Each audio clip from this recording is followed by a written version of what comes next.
There's a new team on the rise in the Willamette Valley, and no, it's not the Oregon Ducks. The Willamette Valley Jaguars are your local professional basketball team, competing throughout the Pacific Northwest, representing the Willamette Valley region in the Basketball League, or TBL. The Jaguars are composed of players from across the country who grind every single day to live out their dreams of playing professionally. Every Tuesday at 6 o'clock, we take you behind the scenes on the latest updates on all things Jaguars and get a first-hand account of what it takes to make it in the Basketball League. This is Jaguars Beyond the Baseline. Welcome into Jags Beyond the Baseline, everybody. I'm Isaac Doobie here. A very special episode with a few very special guests, Kaylie Jones and Matt Smith. How you guys doing today? Doing good. How are you doing? I'm excellent. My Monday, I got a little case of the Mondays. I'm a little bit tired. Had a long weekend, but I'm excited to be here. Thank you guys for coming down. Thank you for making the trip. Absolutely. Yeah. Thanks for having us. No, I feel you on that Monday, though. Yeah. I had to double my coffee today, for sure. Oh, I feel that. Did you get an off day? Yeah, we did. Okay. So after the weekend, we're off today. So I've been laying down, getting some recovery in, and it felt good. So I'm feeling better. How'd you feel about this weekend? Oh man, I mean, we're trending up. It was a tough 2 losses, but overall, I think we're playing well together. We stuck together, so that was the biggest thing that we were trying to do. And yeah, even though we came out without the 2 wins this weekend, we're gelling and we're trending in the right direction. So I'm liking how it's looking. Yeah. So start with the game on Saturday against Wenatchee and the Bighorns. A 140 to 136 loss. 136 points, the most points scored in a game in franchise history for the Jaguars. One thing, I've been watching this team for, about a year and a half, and I'll say I think that was the most fight throughout the game that I've seen from the Jaguars. Down by 20 in the second, coming back to make it a 2-point game in the second quarter just before halftime, and then similar situation in the fourth quarter where the Jaguars were down by double digits, came back to make it a 4-point game. A lot of fight, and just it's really impressive to see this team battle and really fight the entire time throughout a game. But what was the energy like to kind of spark that comeback in those 2 different stints? Like you watching it on the sidelines and seeing the team, what was the dynamic like in sparking that comeback? Right. So, I mean, energy was high. That's kind of the biggest thing we've been working on, is staying in it. And even when other teams are going on runs and stuff, we stay together.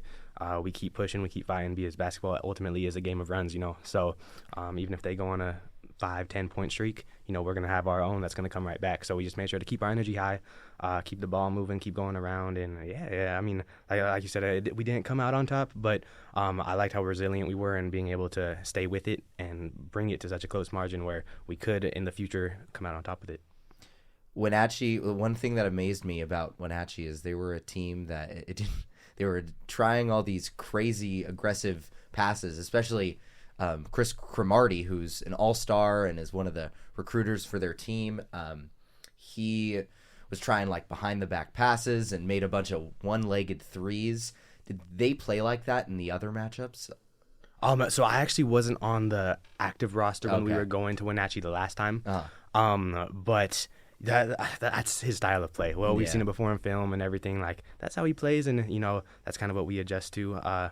It's a balance of finding the adjustments to them, but also playing our own game. Yeah. So we kind of do what we do, and mitigate the effects of them. But he did try a couple of things, but I think we did a good job of stopping and making sure he didn't get too many of those passes off. But, and capitalizing off of his mistakes when he had them. Right.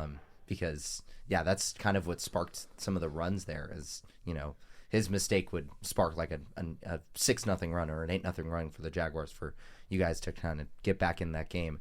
Let's talk about the second game. You got some of your first minutes of the season. You got in for a few minutes towards the end of the game. What was that like in the game against the Seattle Superhawks? I mean, I'm always just grateful for the opportunity. Marion brought me in, and then initially Coach Drake, and now Coach Mary.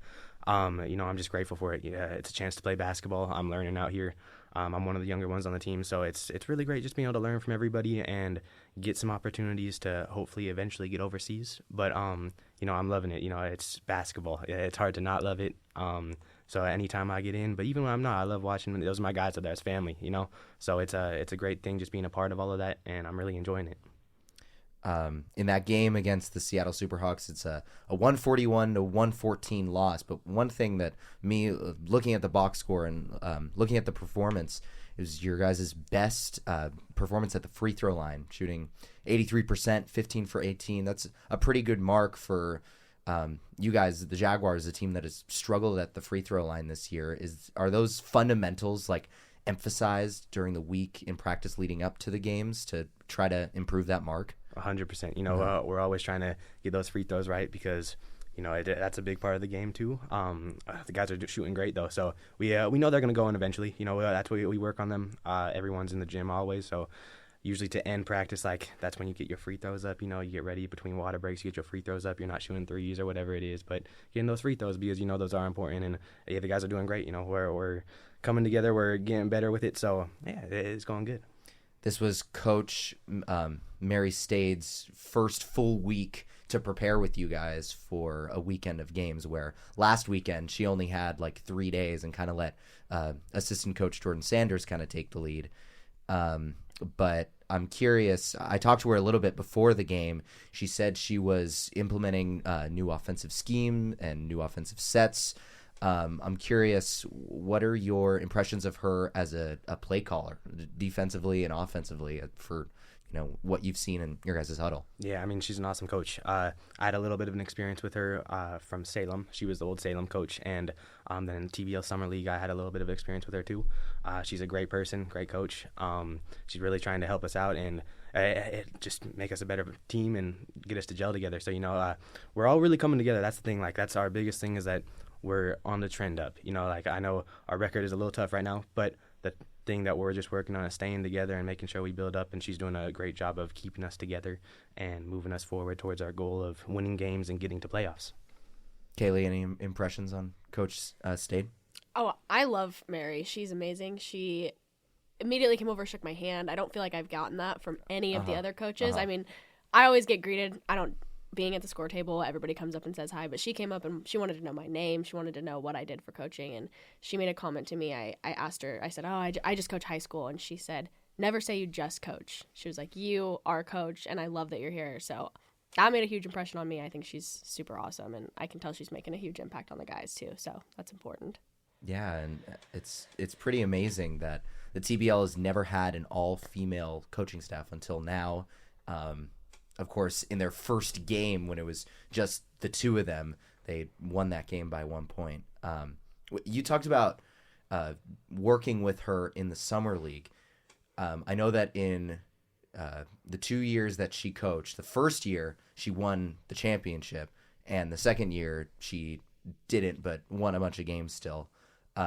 Were you with her in both stints, or just one of those? So I actually wasn't on our team in either of them, but I was out on an opposite team in the summer league, so I got to see her in action coaching. I see. So you were competing against her. Right. Yes, but like I said, she does a great job, and she's a great person too. So it's fun being able to work for her, and it's gonna be cool to see what she does and how we move forward with it. Since she's come in, I talked to Tavion at the game on Saturday. He said that the practice schedule is completely changed from Coach Drake being in. I know you weren't there with Coach Drake's stint, but it sounds like with Coach Drake, you guys were practicing every day. But now with Coach Stade and Jordan, you guys are practicing just twice a week and a lot less frequently, and focusing on fundamentals, doing a lot more fundamental drills. What is that? What is that like? Just practicing twice a week, where instead of going, full force every single day, full effort, you have some time to recover in between, some time to really work on your individual game, and then come at it twice a week in practice. Right. The recovery is a big thing, Yeah. So we've been grateful for it. It helps us to be able to work really hard on those 2 days that we are in practice, and then be able to recover and rest on those off days. It is a short season, but at the same time, just this high level of basketball, it's grueling on the body. So it's important to get that recovery in, but at the same time, like I said, we're able to really get intense in those couple of days that we are on now. And then also get our side work in, because, we're still getting the side work, so making sure we stay with that grind and getting our shots up, getting cardio in, getting strength training in, all that other stuff that was tougher to do. Well, we still got it in, but a little bit harder when we had every day practice. But now we have a couple more recovery days, so we get a little bit more of that in. But yeah, no, it's great getting both sides of that now. The Jaguars are now a top 3 3-point shooting team in the TBL. It's pretty impressive. They have the third most 3-point field goals made per game with like just over 11. And it feels like as a team they kind of live and die by the 3 ball. It was working in that game against Wenatchee, and that's part of the reason that the team was able to keep it so close towards the end and sort of in the middle. But in what you've seen, like in the moments when the 3-point shot isn't working, do they try to keep forcing it, or do they try to go to some different tactics, or is it again living and dying by the 3 ball? I mean, we got shooters, man. So yeah. You're just gonna keep trying. Yeah. Well, that's the big thing about shooting. You know, like you have to have confidence. You know, I don't know what the quote was, but there was a quote somewhere where someone said, "I'd rather go 0 for 30 than 0 for 9 because if I went 0 for 9, I stopped shooting." So at the same time, like we're gonna make adjustments. We're gonna give like that way we stay in games and we're doing that. But like all these guys were shooters. You know, like we're shooters. We got bigs that could get in the paint too. Like, but everyone could shoot too. So like that's the big thing, just having confidence and making sure we stay with the stuff that we know is gonna work, even if it's not in the moment. And like you said, like we're a top 3 shooter in the league now, so it's trending up. So we're working on it, and again, like it's just finding that confidence and keep going with it. Yeah, that's the biggest thing. It's confidence. You know, like even if it's not falling, it's gonna fall. So we know we put the work in. So it's yeah, that's what it is. But yeah, the Jaguars have a lot of contributing pieces, and Kaylie, I want your opinion on this too. They have so many contributing pieces now. This is the best this team has looked in the 2 years since it's become a franchise, with LJ, who can give you consistent really solid minutes, Jordan Robinson, who's an all-star, Mix, who's lights out from beyond the arc recently, Hansen, who's a defensive stud. What do you think the final pieces to winning consistently for this team going forward? I mean, again, like I feel like we're really trending in the right direction. That's like the biggest thing for us right now is just, again, staying together, trending up. I think we have the pieces that we need. Right now it's just finding out how we mesh together better, and I think we're doing a really good job of that. I think that's what Coach Mary's been working on too, and finding that how, again, we could use everyone's specific skill sets and bring us together in order to get those wins. And again, I think we saw this weekend and in the past weekends how it's going in the right direction. We're getting within games and we're right there. We got the win against Salem, and like we're right there. So I think we got the right pieces. We're just trying to get there. I think you're exactly right. I think it's cohesiveness, it's team, and I think that's something that the Jags have never had. I don't think I've ever seen trust on the court like I see now. Like everybody seems like they trust their coaches, B, they trust each other. And I mean, that's the hardest part about basketball is it's 5 people. You guys got to be good. And I think when you talk about that 3 ball and when it's not working, do you have somebody that you can kick the ball to? Do you have somebody that's going to set a screen? Can you roll to the basket? Can you do those things besides just throwing up threes? As much as I agree, yes, you guys are good shooters, but can you be a team and can you rely on somebody else to do something? And if your shot's not hitting, do you trust somebody else? And I think as that cohesiveness falls, which I think it is, and that's something I saw in Salem. I said that at halftime. I was like, this team, I texted my roommate. I said, this team looks like they want to play together. This is exciting. Yeah. So I think that's the biggest thing, together. And one thing Troy was talking about last week is, like, people forget in the TBL, like guys just met each other like a couple weeks ago. So it takes a lot of time to develop that chemistry and sort of that cohesiveness, like you said. There have been a lot of changes to the roster with bringing in LJ, with bringing in a lot of guys and letting a lot of guys go who were on the roster early in the year. So it's only natural that they would find a way to be cohesive and really develop some chemistry as they played together more often. One thing I want to talk about, looking at the personal fouls and where you guys rank among the league. A lot of people within the organization say that a lot of calls just aren't going your guys' way, and the free throw disparity is it's because calls aren't going your way. But I'm curious, like, what is the team talking about, and what is the team doing to try to limit those? Is there anything that you guys have talked about?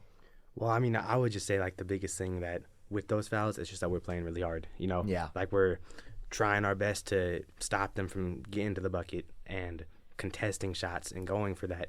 And yeah, well, we're getting a lot called, and again, we don't never want to say anything about the rest, but you know, it's tough. Like a lot of times we get in the paint, and guys like Jordan are getting hacked down there, and nothing's getting called, and it's crazy because like we know he's a hooper and that he's getting hit, and it's tough. But at the same time, like we're just working really hard down there, and yeah, because of that, we're gonna get a couple extra fouls called just because we're giving it our all, and yeah, a couple times we're gonna miss the ball and get a hand, but that's kind of what it is right now.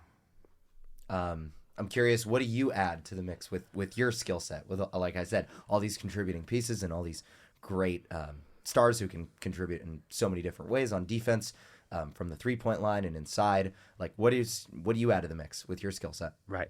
So I mean, you see me. I'm not very tall. I'm 5'4", so it's tough in a tall man's You're sport. self-aware, Right? No, exactly.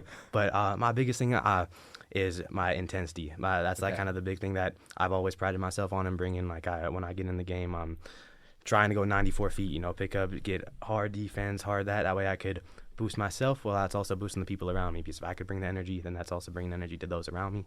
But yeah, just bringing that energy, playing good defense, getting some shots up. But that's kind of the big thing for me right now. Matt is a lockdown defender. Yeah. He does not give himself enough credit. Matt is a lockdown defender. I'm jumping in and saying that because I know you're not going to say that. Thank you. I appreciate that. As someone who is under 5'9", I know also how hard you have to work in order to get noticed as a shorter just person. I feel Right. like. Short kings. No, 100%. But I think that's kind of the thing that like I love about it too. You know, Yeah. it's a challenge. It makes it hard. Yeah. And one of my biggest things with basketball is just trying to inspire people. You know, so like you could do whatever you want despite any circumstances that you have. Even though it is a tall man's sport, like you could still make your way and find a spot. Like you just gotta again work as hard as you can, be good to those around you, help each other out, and yeah, it's gonna work out. Tell us a little bit about your story. Where are you from, and how did you end up playing for the Jaguars? Right. So I'm from Southern California originally, about 45 minutes away from LA. Okay. Born and raised there, stayed out there, played basketball. Mhm. I actually got benched my senior year of high school because my coach told me I was too short. Wow. Oh my gosh. But then I graduated 2020. So going out, that was COVID year. And didn't have any offers. So I just came up to U of O for school. Came up here, and then it kind of was just working out for basketball because I knew I still wanted to play, but there wasn't really many opportunities going on around. So I just kept grinding. You know, I would go out to those little, I don't know if they have them anymore, but it was like the little like round 3-point courts that were just asphalt out there. I think the new residence hall like took them over, Yeah, but they did, I would they go did. out there at like 2 a.m. and just get shots up because the rec wasn't open because it was COVID. Yeah. So I would just go there in the rain, get shots up. But yeah, I mean, I love basketball, so I just wanted to keep playing. And then I think it was my third year here, I heard about tryouts up in Salem for the Capitals. So I was like, you know what, why not? Like, go see what happens. They liked me, they invited me back, it kept working out, and then I ultimately made the team. I was only active for 4 games, but again, it was a great opportunity, and I was learning a lot. I was 20 at the time, so it was learned a lot. And then fast forward a couple years, went to Summer League out in Vegas, and then Marion saw me, and he liked me, so he invited me out to tryouts. So I came back up to Oregon and I've been playing with the Jaguars this year, and again, it's been a great opportunity. I'm super grateful for everything I've been getting, and yeah, just trying to keep chasing this dream, and they're allowing me to do that here, so I'm loving it. Did you play rec at UO at all? A little bit, yeah. No, Did you dominate the competition here? I mean, here and there. We played intramurals, and we made it to the championship, but we lost in overtime on a buzzer beater. Whoa. Yeah. That's crazy. So we were there. I was at Matt Court, and I know we got a couple home games there too. So we got a couple experience back then. But it was awesome. You know, enjoying it. It's fun. How did you make your team? Like, who did you know? That just a bunch of buddies that you just scrapped together? Yeah. No, at that time it was just my roommates, people that had played. Yeah. No, it was cool. So at the time, that was a while ago. I would have been 19 at the time. But my roommates, they were all a little bit older, but we lived over at Ducks Village. And there was a couple of us, and yeah, no, we had a good time. You know, we all loved playing basketball. A couple of them were on the club team. I wasn't on the club team at that point. I played club later, but at that point I wasn't. And yeah, no, it was really cool. We got a couple of buddies that were watching us at that championship game too, and it's fun. You know, it's basketball. It's not to love, you know. Who are some basketball players you look up to? Oh, man. So, again, many of the short guards, so you got old guys like Spud Webb. That was a big one for me, 5'7". Even Muggsy Bogues, he was 5'3", shortest of all time. Yeah. More recently, though, Isaiah Thomas, just because he's another shorter guard, and that run he had with the Celtics was crazy when he was MVP and he ended up hurting his hip. But then I'll also, never get over that. I know, that was Heartbreaking. tough. Top 3 MVP and then just Yep. traded and ran out. But I love IT. Even Russell Westbrook growing up in near LA.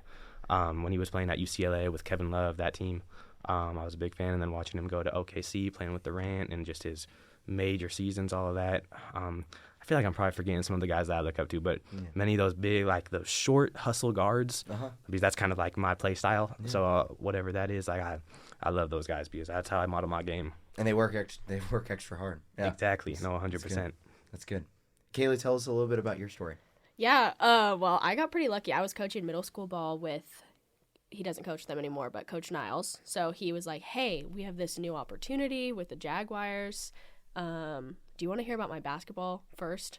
Sure. Okay. I played basketball Whichever in high direction school. you want to take it. I had the same problem. I was short in high school, so that didn't work for me either. But I did play. I didn't get cut my senior year. I was okay.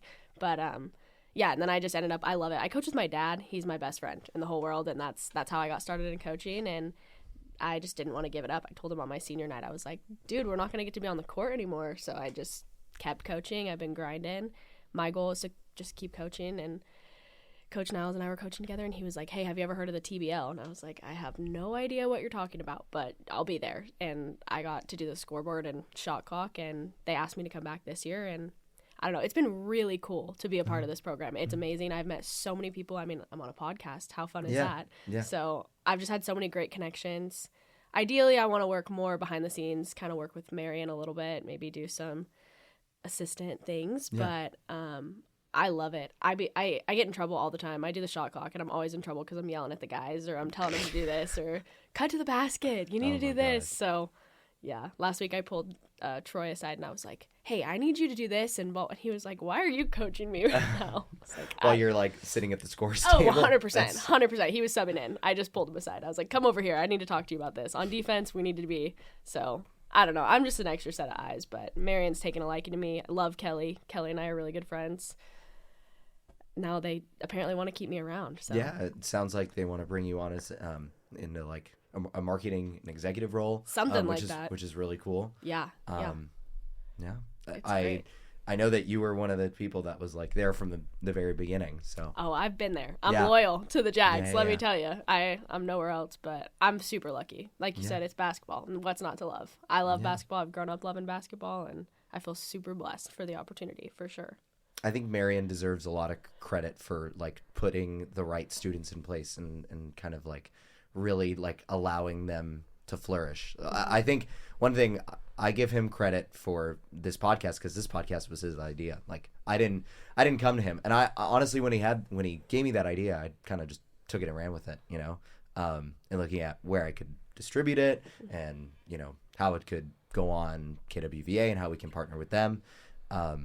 So yeah, he deserves a lot of credit for some of the way he's like innovated and put a lot of people in positions to win, or just to succeed. Excuse me.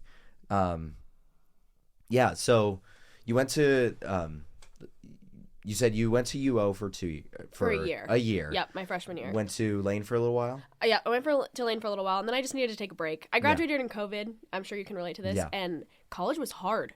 Because COVID was not hard for me. High school was super easy. So I just took a little bit of time. And honestly, it was great because it got me into coaching. Being able to take that step away, I got to work full time. I worked at Dutch for a long time. And that's when I started coaching at the middle school level. And I realized basketball was much bigger to me than I really understood. And I got to see how much basketball, like you said, like just being able to look up to people. Like you get to look up to, IT and those guys. My kids are looking up to you guys and high school kids, and I get to be, maybe one of the only people in their life that's going to listen to them. And so for me, basketball is about the community, and it's about, getting to love on some people and just share that same experience that I had with my dad growing up and just the love that the sport brings. So, yeah, basketball's love for me, for sure. So I got lucky. That's beautiful. Thank you. I think that's one thing that drew me to working with the Jaguars was they have a initiative to really bring the community together, and I don't think there's a lot of that outside of U of O, outside of what's going on campus. There's not a lot, and like, I don't know, people who live in Eugene who don't go to school at UO don't want to go to Oregon events or like frat sponsored events, so it's really beautiful that like there's an outlet for a lot of other people within the community to go to the outside 100% of the university. I want to get back to the team a little bit. There's a little bit of one thing I noticed in looking at the recent schedule of the last few games. The last 3 opponents have scored over 140 points, 3 straight games.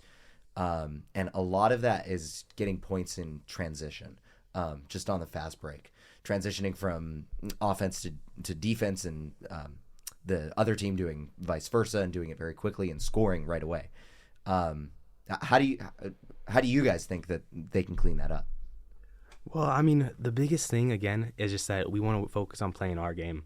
And our game, right now, we are pretty guard heavy. Even our bigs, like, are not giant, you know? So, like, we got guards, we got shorter bigs, so, and even, like, our bigs are fast. Like, you look at Jordan Robinson, that dude can move, and, like, he's one of the hardest workers I've ever seen out here. So he works 3-4 times a day and doing stuff. So our big thing is we're trying to run. We're trying to get up and down. We're trying to move the ball. We're trying to go fast and tire out these other guys, because you even see some of these other teams that don't look like they are in the best of shape. Even like looking at Wenatchee, some of these guys, like it's like we think we could we're going to outrun them. So we're going to play our game and keep trying to move that ball, move forward, and trust our guys that we know we're in shape. We know we put that work in, so we know we're ready to go. Yeah. You, Kaylie? I mean, I know, I can't think of her last name, but Molly, she just got the job at Arizona State she was at GCU. I cannot think of her last name, but she's great. She's a great coach. One of the things that she talks about and she preaches is, our defense is our offense. And I think that defense has been something that's been kind of back and forth. We were kind of going from man-to-man with Coach B, and then we went to zone, and, we got a lot of 3 in the key stuff, and the defense 3 in the key is a weird rule in the TBL for sure, and that kind of caused some issues for us. I think figuring out what our defense is going to be able to do to cause chaos for the other team and being able to force turnovers, push the ball, but our defense needs to be our offense and vice versa. That's what they're pushing. Every team against us their defense has been their offense. So if we can figure out, even if it's, our one is always getting back. As soon as there's a ball shot, we're getting back on defense. You know what I mean? Sometimes you have to give up some of those O-boards to be able to get back, but I'm also not in charge, but that's just what I would think about, things like that. That's a great point. That's a great quote you just pulled right there. That was awesome. Thank you. I'm curious, since your time with the team, and Kaylie, I'm talking about this season and looking at this team this year. I'm curious, like, what area, since you've been around, just in like 2 weekends, has the team grown the most? What area of their game? Well, so I have been here for the beginning of the season. I just wasn't active, but I mean, I would say the biggest thing of growth, again, I think I've said it a couple of times, is just playing together. Like, we're really starting to play for each other now. We're looking at everyone's different roles, different everythings, and trying to get them to mesh together. But again, like, we got hoopers on the team, like, everyone can hoop. We got, like, everyone does their different thing well, but I think we're really starting to play together. And again, I think I've said it a couple of times, but, like, we're really trending up. So that's the biggest thing right now, is just playing together and getting better. And I know we're all doing it well and playing for each other now.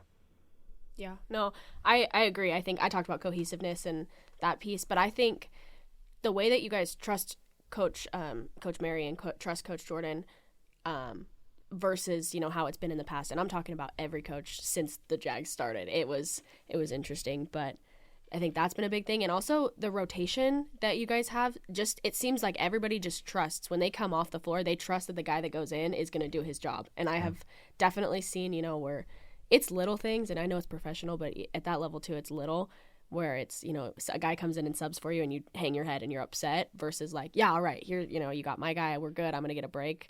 I think just those, mannerisms of body language, of being able to say, like, yeah, I trust him to go do his job, I think that's a big deal. Troy has been shooting the lights out between Saturday's game and then the game against Great Falls last Sunday. Not yesterday, but the Sunday before against Great Falls in the Electric. He made 7 threes in both games, both tied set franchise records the first time he did it, and then tied it again, on Saturday. Is there anything about his approach that you've seen in practice, in game, that's been different the last couple weeks? I hate to keep saying it, but like confidence, that's the big thing. Like, he's a shooter, so he's gonna keep shooting. He gets that work in at practice, beyond practice, all of that. Like, he's putting in that work. He knows they're gonna fall, so it's the thing we all know it's gonna fall too. So we trust him to shoot that shot. We put the ball in his hands. He gets it from it's like he knows he's gonna make the shot. We know he's gonna make the shot. So and you see the work's been paying off. He's been drilling shots. So it's been really cool to see. All these guys. We're meshing together really well. So it's going well, and people are doing their thing. Having that confidence and playing their game. How much have you worked with Braden this year, or had any interactions with him? Braden, who was on the team last year, is the president of Gameday Operations, Kaylie Long's son, onto the team. He was on the team last year. He's played around 15 minutes total this year through 4 different games and 4 different appearances. Have you worked with him at all? Or yeah, I mean, he's a good kid. I think he's 18, right? So he's the same way. He's learning a lot too. We're all just trying to learn. So you see him getting that work in. Everyone's getting that work. So no, he's a good kid, man. He's putting the work in for his game. You see it pay off when he gets into. He's getting the shots up. He's making them. He's doing well. It's fun seeing everyone grow. You see everyone putting in that work, and it's really coming to fruition now. So it's cool watching. Let's talk about this week for you guys. So no games this upcoming weekend because TBL is on their All-Star weekend, their All-Star break. Is this like a bye week for you guys, where you guys get rest, or are you guys still practicing throughout the week? What's your week look like? A little bit more or less. So a lot of people at work, we're going back home because it's also Easter coming up. So this week is more of a, everyone's getting their personal work in. We're grinding, we're getting ready because we have 2 more games coming up the following weekend. Yeah. So we're making sure we're staying ready for that. We got team stuff coming up. We got a lot of community stuff also going on. I know we have I don't know her exact title, but she's involved with the community where she's doing more community outreach. And I know there's a couple of general hospital things that we're going to be doing, a couple of things with retirement homes that we're going to be doing, and a couple of things with the kids as well. So yeah, I mean, again, this week is at one because it's a short season, but it's a grueling season. So it's a big one for recovery, keeping that personal growth up and working on our game, making sure we're ready for the following week, but also resetting our minds, our bodies to get ready for this next push, this second half of the season to finish strong and hopefully make the playoffs. So you guys get a weekend off, get to go home, get to relax, get to recharge. You come right back. Next week you play the same 2 opponents you just played this past weekend. What are you guys looking to do differently against the same squads that you just played against? Right. And I hate to harp on it, but we're going to keep doing our thing, Yeah. We know we're trending in that right direction. We're going to have confidence in Coach Mary, Coach Jordan, ourselves, each other. We know what we could do. We just have to make sure that we keep gelling together, keep working on the things we need to work on. But ultimately, we have confidence in what we have been doing, and that we're going to continue to make those little adjustments here and there. That's going to ultimately make for the best way to compete out there and hopefully get 2 wins this following weekend. So you guys just lost to Seattle on Sunday. Talk about that team a little bit. They're sitting right now at 2nd in the conference. Last year they were really good. Came into when the Jaguars played at Lane Community College and beat them every time that they played them there. Obviously Great Falls is right at the top of the conference, and they've beaten and pretty much, haven't made any of the games that they've played competitive. And then Seattle, the second best team in the conference. The conference is very heavy loaded, where the top 3 are legit teams between Wenatchee, Seattle, and Great Falls. But talk about Seattle a little bit and what you saw for them in their last game. Yeah, I mean, they're a great team. All the teams in this league are great, but at the same time, there's no one that we don't think we can compete with. Yeah. we're going to go out there. We're going to treat everyone that, like, we know we could beat them, you know? Like, it's a thing, yeah, even though Great Falls is 10-0 or whatever they are, like, they're a beatable team. You know, we're going to keep playing. We're going to keep doing our game. Like you said, Seattle, like, they're good. They're composed pretty well. They got a good group up there. I know Gary Payton's involved a little bit. But, yeah, like, it's all beatable teams, you know? Yeah. So, like, even though, like you said, they're doing well, for us, it's just another team. You know, like, when we get into that game, records don't matter. You know, like, we're going to go out there, we're going to play, we're going to win. You know, we're going to just keep doing and playing our game. So after that, after 2 weekends from now, April 26th will be Seattle and the Superhawks, and then the 27th will be the Wenatchee Bighorns. Following Friday will be at Vancouver. Right now, Vancouver is half a game ahead of you guys in the standings. You guys are sitting at 1-10. Vancouver's right ahead of you guys at 2-10. And right now, Vancouver's on a bit of a skid. They've lost 6 straight games. They've only had a couple wins. They've only had 2, and I know one of them was against the Jaguars. You feel like that's probably the team that you have the highest likelihood of beating? Yeah, I mean, again, we feel like we could beat any team, you know? Like, Yeah. that's kind of what it is. When we go into a game, we look at them like, we're going into that game, we know we're going to win, you know? Like, or whatever happens is going to happen. The outsides are kind of out of our control. But when we're looking at a team, like, yeah, I think Vancouver's going to be a beatable team. Yeah, I think when we play Seattle next weekend, they're going to be a beatable team. Yeah, Wenatchee's going to be a beatable team. Great Falls, when we go up to Montana, it's going to be a beatable team. You know, like, we think we're going to beat, like, well, we know we're capable of what we can do. We're going to have that confidence and keep going and keep trying to win. Great Falls was also a 2-point game at halftime. It was very much a winnable game. The assistant coach for Great Falls came over to me and was like, we have no answer for this zone. So it was giving you some insight, but it was very doable. That 3 seconds in the key, though, that kind of screwed us. But other than that, everybody's beatable. And if we can beat Great Falls, you can beat anybody. Yeah. Kaylie, how do you feel about this team this year? Oh, I love it. As far as the trajectory of where they're on, the rest of the year, what are your general observations of this team? I will say at this point, last year, I did not want to go to Jags games. Yeah. I was like, I don't want to go. I just don't want to go watch this. And this year, I even convinced my roommate. I was like, hey, come up with me next weekend. Like, let's go see them. Like, it's fun. Mm-hmm. It's not only fun. And winning's not the point. Winning is not the point. But winning's part of it, you know? And wanting to win. You know, Pat Summitt said that. Winning's not the point, but wanting to win. That's the point. And I love watching the energy that this team has. Like, they're fun. They're having a good time. And I feel good. I feel like there's more than just one win, you know? Last year, I feel like I knew what was going to happen every time I showed up. And this year, I know they're going to be successful. I have good feeling every time I walk in. And I think the end of the season is going to be interesting. They're going to make some noise for sure. I'm excited. Has Marion talked about any other additions or making any other changes to this roster? I know that he was talking about bringing in guys from who have played in the NBA G League, some guys from European basketball. Again, this is rumors, No, that's okay. but I don't know if Give me the gossip. I don't know if this is like all the guys that he wanted to bring in are already here, or if there's still work to be done. Do you know, Matt? I don't know. I mean, that's more of the management standpoint. Like, for us, like, we're here, we're ready to play. Like, we understand it is a business, but at the same time, like, well, we're ready to hoop. You know, we got good pieces. You know, I think like we're gelling well together.